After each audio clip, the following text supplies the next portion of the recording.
पढ़ाई के नाम पर धोखा हो रहा है। जम्मू कश्मीर के बच्चों के साथ इन्हें पढ़ाई के नाम पर लूटा जा रहा है। इस बार मैंने ये डिसाइड लिया कि अगर मेरे साथ धोखा हुआ, मैं अगर अपने आप को इंसाफ देना चाहता हूँ तो मुझे इसी फील्ड में जाके जो भी कश्मीरी स्टूडेंट एडमिशन करेंगे इन अपकमिंग टाइम, मैं उनको इंसाफ दिला सकूँ। पाकिस्तान के कॉलेजों में या जम्मू कश्मीर के बाहर जो कॉलेज है जहां हमारे बच्चे जो है वो पढ़ने जा रहे हैं, एडमिशन के बाद वो डिप्रेशन के शिकार होते हैं क्योंकि उनकी सही काउंसलिंग नहीं होती है। ये एक पेरेंट्स की जिम्मेदारी बनती है उस एजुकेशन काउंसलर के खिलाफ एक्शन ले जाए कि अब अगर कोई बच्चा जो है 12th के बाद वो जानना चाहते कि मेरे लिए क्या ठीक रहेगा, तो आपकी मदद, आप उसकी कैसी मदद करोगी कि वो सही फील्ड को चुन सके? हम बच्चे को काउंसलिंग करते हैं। हमारे पास बच्चे आते हैं, हमें कोर्स करना होता है, उनको ये नहीं पता होता है वो कोर्स क्यों करना चाहता है। जो हमारे पेरेंट्स ने कोर्स किए हैं अपने जमाने में 90 में, आज भी कश्मीर में वही कोर्स है। नाज़रीन किराम, पिछले कई दिनों से हमें लगातार पेरेंट्स से, स्टूडेंट्स से ये कॉल्स मौसूल हो रही है कि इस वक्त जो स्टूडेंट्स है वो कश्मकश में मुब्तला है और इस हवाले से उनके पेरेंट्स भी काफ़ी परेशान हैं कि आखिर स्टूडेंट्स 12वीं जमात के बाद किस तरह से अपने आप के लिए सही फील्ड को सिलेक्ट कर सके, क्योंकि हमने पिछले कई महीनों से देखा है कि जम्मू कश्मीर के बच्चों के साथ पढ़ाई के नाम पर धोखा हो रहा है। जम्मू कश्मीर के बच्चों के साथ इन्हें पढ़ाई के नाम पर लूटा जा रहा है और कहीं ना कहीं जो है ये सही फील्ड को चुन नहीं सकते हैं। और मैं आपको बता दूं, पिछले कई महीनों से हमने देखा है कि हिंदुस्तान के कॉलेजों में या जम्मू कश्मीर के बाहर जो कॉलेज है जहां हमारे बच्चे जो है वो पढ़ने जा रहे हैं, एडमिशन के बाद वो डिप्रेशन के शिकार होते हैं क्योंकि उनकी सही काउंसलिंग नहीं होती है। और यही वजह है कि कई बच्चों की फिर वहां से लाशें आती हैं। तो हम इन्हीं मुद्दों को लेकर हम आज बात करेंगे कि आखिर क्यों जम्मू कश्मीर के बच्चों के साथ धोखा हो रहा है और क्यों जम्मू कश्मीर के बच्चों को बाहर जाना पड़ता है, क्यों वो यहाँ पढ़ नहीं सकते, 12th के बाद क्यों नहीं वो अपनी पढ़ाई यहाँ पे जारी रख सकते हैं। इस हवाले से भी बात करेंगे और बात करेंगे कि क्यों उनको धोखा दिया जा रहा है, किस तरह से उनको लूटा जा रहा है। और इसी हवाले से आज हमारे साथ एक एजुकेशन काउंसलर मौजूद है जो इस फील्ड में खुद भी इन चीज़ों के शिकार हो चुके हैं और अब इस फील्ड में काम करते हैं और कई सालों से काम करते हैं। तो शुएब साहब, सबसे पहले आपका खैर मकदम। थैंक यू जोर साहब। शुएब साहब, सबसे पहले मैं आपसे ये जानना चाहूँगा कि आपका बैकग्राउंड अगर देखा जाए तो आप एक इंजीनियरिंग के स्टूडेंट हो, बीटेक किया है आपने, एमटेक किया है आपने, तो फिर क्यों, आखिर किस चीज़ ने आपको मजबूर किया कि आप इस फील्ड में आए, आप एजुकेशन काउंसलर बने? सर, एक्चुअली जब मैंने 2012 में 12th से एग्ज़ाम पास किया, आफ्टर दैट पेरेंट्स ने बोला आप इंजीनियरिंग कीजिए। लेकिन जब मैंने कश्मीर में एग्ज़ाम दिए, नंबर ऑफ कॉलेजेस यहाँ पे लिमिट है, सीट्स लिमिट है, मैं यहाँ पे एडमिशन हासिल नहीं कर पाया। आफ्टर दैट मैंने एडमिशन आउट ऑफ स्टेट किया for the BTech civil engineering. लेकिन जब मैंने कॉलेज विजिट किया, मैं खुद भी इस चीज़ का शिकार हुआ हूँ, मेरा एडमिशन वहाँ पे कंफर्म नहीं था, तब जाके मैंने बहुत कुछ सफ़र करना पड़ा। नॉट पहले एडमिशन के टाइम पे, ड्यूरिंग जब मैं उस इंजीनियरिंग कॉलेज में रहा हूँ उस टाइम भी मैंने सफ़र किया। लेकिन इसी बीच में मुझे ये ख्याल आया, आज मेरे साथ हुआ, कल और बच्चों के साथ हो जाएगा। इन कश्मीर वैली के मोस्ट ऑफ स्टूडेंट, उनकी एक मजबूरी बनती है बाहर जाने की। दैट इज़ वाई मैंने ये डिसाइड लिया कि अगर मेरे साथ धोखा हुआ, मैं अगर अपने आप को इंसाफ देना चाहता हूँ तो मुझे इसी फील्ड में जाके जो भी कश्मीरी स्टूडेंट एडमिशन करेंगे इन अपकमिंग टाइम, मैं उनको इंसाफ दिला सकूं। दैट इज वाई मैं इस फील्ड में आया हूँ। तो शेब, इस वक्त जो सबसे बड़ा मुद्दा है कि आखिर क्यों जम्मू कश्मीर के बच्चों को पढ़ाई के लिए बाहर जाना पड़ता है, क्यों वो यहाँ अपनी स्टडी नहीं कर पाते? देखो, मैं आपको एक बात इससे कहता हूँ। देखो, अगर हम कश्मीर वैली की बात करें, जम्मू एंड कश्मीर यूटी की बात करेंगे, नंबर ऑफ कॉलेजेस यहाँ पे नहीं है। एजुकेशन सिस्टम टोटली, मेरे ख्याल से जो मैंने लास्ट 5 ईयर से ऑब्जर्व किया, मैं इसको मानता हूँ 0 है। देखो, यहाँ पे Kashmir university one of the top most university in the Kashmir valley. तो अगर हम उसकी बात करेंगे, स्टूडेंट जब पीजी कोर्स करने के लिए जाते हैं, इवन के मैंने ऐसे बच्चे देखे एंट्रेंस देख के भी वो बाहर जाते हैं। जब मैंने उनसे बात की, इतनी बड़ी यूनिवर्सिटी आप बाहर क्यों जाना चाहते हैं, उनका पहला ही क्वेश्चन रहता है टाइम कंज्यूमिंग है, क्योंकि जो 2 साल पीजी कोर्स है उसको 3 से 4 साल लगते हैं। सेकंड, मैं आपको और एक बात कहना चाहता हूँ। 2021 में कश्मीर यूनिवर्सिटी की तरफ से एक नोटिफिकेशन आई थी रिगार्डिंग बी फार्मेसी, उनको करवाना था यहाँ पे, लेकिन टिल दैट टाइम उनका इंट्रेंस नहीं हुआ। कुछ दिन पहले वो सीट्स भी उन्होंने विड्रॉ किया। ये भी कारण है। और यहाँ पे number of college totally less है। एक स्टूडेंट के पास 2 ऑप्शन रहते हैं, यहाँ किसी डिग्री कॉलेज में जाके बीबीए करे या बीएससी करे। वो ज़्यादा, कुछ बच्चे यहाँ 1200 बच्चे नीट में जाते हैं, कुछ 2000 बच्चे इंजीनियरिंग कॉलेज में जाते हैं। और नंबर ऑफ कोर्स यहाँ पे जो कश्मीर में मैंने देखा कम है एज कम्पेयर टू आउटसाइड जेके। मैं और एक बात इसमें ऐड करना चाहूँ, और एक चीज़ मैंने यहाँ पे ऑब्जर्व किया, जो हमारे पेरेंट्स ने कोर्स किए हैं अपने ज़माने में 90 में, आज भी कश्मीर में वही कोर्स है।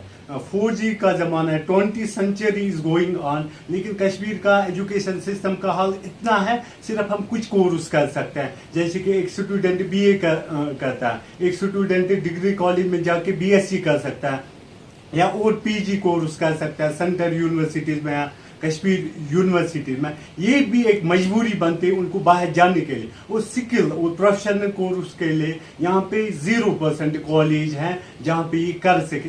ये हर एक की मजबूरी, कोई नहीं चाहता है कश्मीर से बाहर जाना, लेकिन हमारे एजुकेशन सिस्टम का ऐसा हाल है यहाँ पे कि हर एक पेरेंट्स मजबूर होता है बाहर जाने के लिए। और एक बात मैं यहाँ पे ऐड करूँ, देखो बदकिस्मती कितनी है कश्मीर बच्चों की, हमारी सिस्टर्स हैं, उनकी अगर कोई सिस्टर पीजी बीएससी करती है, आफ्टर दैट वो पीजी करना चाहता है, लेकिन कश्मीर यूनिवर्सिटी, बाबा गुलाम शाह यूनिवर्सिटी या सेंट्रल यूनिवर्सिटी में पीजी के लिए सीट्स लिमिटेड हैं। वो बाद में बीएससी करके कन्वर्ट हो जाते हैं आर्ट्स में, एमए पॉलिटिकल साइंस, ईवीएस ऐसे कोर्स करते हैं। ये आप खुद एहसास यहाँ पे हो जाएगा आपको कि कितना सेक्रीफाई करना होता है और क्यों जाना पड़ता है हमारे।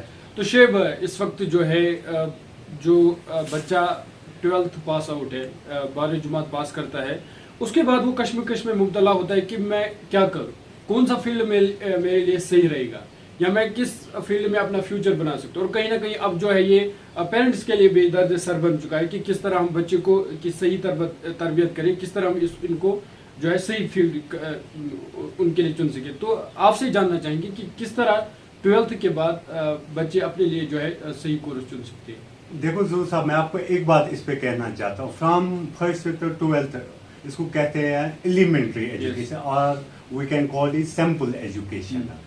जब 12th एक बच्चा करता है, उसके बाद उसको एक प्लेटफॉर्म, एक कैरियर चुनना पड़ता है। आफ्टर 12th पास करके उससे पहले वो किसी फील्ड में नहीं जा सकता, लेकिन जब वो 12th पास करता है तब से उसकी एक लाइफ स्टार्ट होती है टुवर्ड्स हिज और हर गोल्स, जो भी उसकी जर्नी होगी उसको स्टार्ट करने के लिए। लेकिन इसके लिए उसको सही गाइडलाइंस, जब मैंने बीटेक किया एट दैट टाइम बीटेक का अच्छा स्कोप था, लेकिन उतनी भी गाइडलाइन मुझे नहीं मिली कहीं से, तो मैं मजबूर हुआ बीटेक करने के लिए।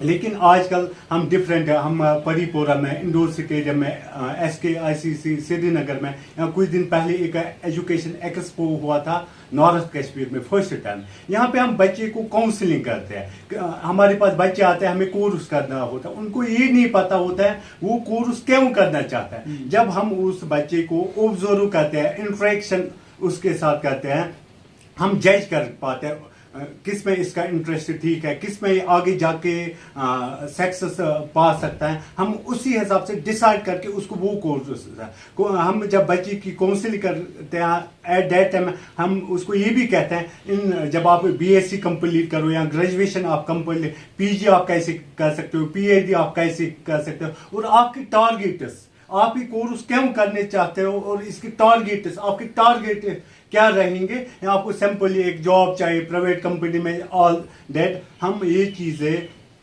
ऑब्जर्व करके सही गाइडलाइन उनको कहते हैं। अक्सर मैं पेरेंट्स को यहाँ पे एक बात रखना चाहता हूँ कि जब कहीं पे भी आप एक एजुकेशन काउंसलर के पास जाओ, आप बच्चों के साथ जाए, क्योंकि बच्चा उतना मिश्वर नहीं होता, वो अपना कैरियर खुद जाके डिसाइड करे। जब आप उनके साथ रहोगे, एक एजुकेशन काउंसलर को मिलोगे, आप भी ऑब्जर्व करोगे कि मेरे बच्चे के लिए सही क्या रहे। कभी कभार हमने क्या देखा है, बाहर जाके किसी ने किसी का फ्रेंड होता है, बोलता है मेरे फ्रेंड ने वो कोर्स किया, मेरी बेटी है, मेरा बेटा भी वही कोर्स करेगा, लेकिन ये मायने नहीं रखता, क्योंकि सपोज उसके बेटे ने कोई कोर्स ज्वाइन किया, उसमें उसका इंटरेस्ट होगा, आपके बच्चे में नहीं हो सकता। आप फ्रेंड या कोई आपको ऑफिस में कहीं पे भी सजेशन देता है, वही सेम आप अप्लाई अपने बेटे पे अपने बेटी पे नहीं कर सकते हो।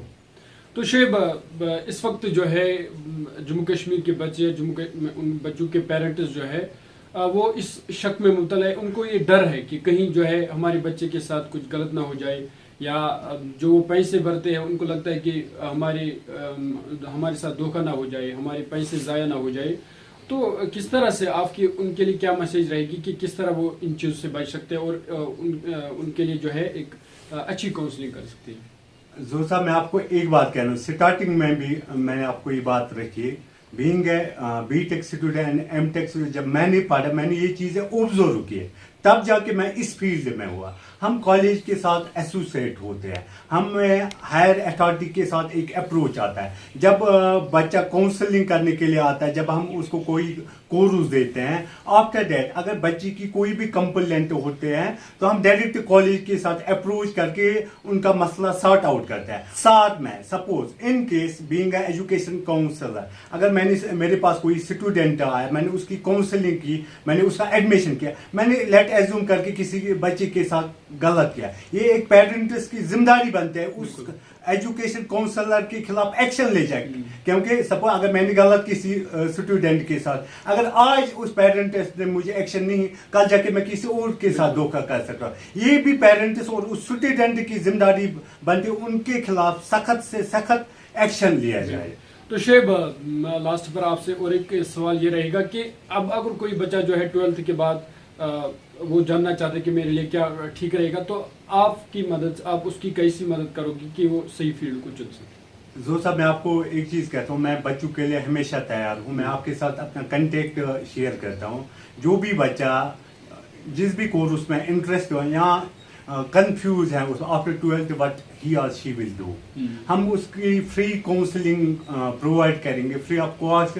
हम उनके लिए 24/7 अवेलेबल रहेंगे। मैं आपके साथ नंबर शेयर करता हूँ। काउंसलिंग इज मस्ट, क्योंकि एक पाथ चूज करना होता है, ये एक कैरियर का मसला होता है, ये कुछ दिनों का मसला नहीं होता है। ये बदकिस्मती है right now in Kashmir valley में क्या होता है, अनएम्प्लॉयमेंट ज्यादा है, उनके पास स्किल्स नहीं है, सही गाइडलाइन नहीं मिली होगी। बाद में एक बच्चा कोर्स करके रिग्रेट न करे, अपने कोर्स में रिग्रेट न करे, इसलिए हम उसको राइट वे पे डायरेक्शन देंगे कि किस फील्ड में आपका इंटरेस्ट है, अकॉर्डिंगली हम उसको वो कोर्स देंगे जिसका आज भी स्कोप हो, जिसको अपकमिंग टाइम पे भी स्कोप हो। शेख बहुत बहुत शुक्रिया हमारे साथ बात करने के लिए। Thank you. नाज़रीन किराम, बात कर रहे थे एजुकेशन काउंसलर शुएब। तो इनका साफ तौर पर ये कहना है कि जम्मू कश्मीर की बात करें तो यहाँ पे जो है एडमिनिस्ट्रेशन की जानिब से या यहाँ पे जो है बच्चों के लिए लिमिटेड कोर्सेज है, और इस हवाले से एडमिनिस्ट्रेशन को सोचना चाहिए और इस हवाले से इकदाम उठाने चाहिए ताकि यहाँ पे बच्चों के लिए अनलिमिटेड कोर्स अवेलेबल हो। वो जिस भी फील्ड में जानना चाहते हैं वो फील्ड, उसके लिए वो कोर्स उसके लिए जम्मू कश्मीर में अवेलेबल हो, ताकि बच्चे जो है वो सफ़र ना कर सके। और साथ ही साथ इनका ये भी कहना है कि अगर कोई बच्चा धोखे का शिकार हुआ है, पढ़ाई के नाम पर जो है उसके साथ धोखा हुआ है, तो जिसने उसके साथ धोखा किया है वो आगे आए, उनके खिलाफ एक्शन करे, उन्हें एक्सपोज करे, ताकि कोई और बच्चा जो है धोखा ना खाए। साथ ही साथ इनका ये भी कहना है कि अगर कोई बच्चा या कोई पेरेंट हमारे साथ बात करना चाहता है 12th के बाद उनको क्या करना चाहिए, या किसी भी फील्ड में अगर उनको काउंसलिंग की ज़रूरत है, तो वो हमारे फ्री नंबर पर हम उनकी फ्री ऑफ कॉस्ट जो है उनकी काउंसलिंग करें और उन्हें सही रास्ता दिखाने की कोशिश करेंगे।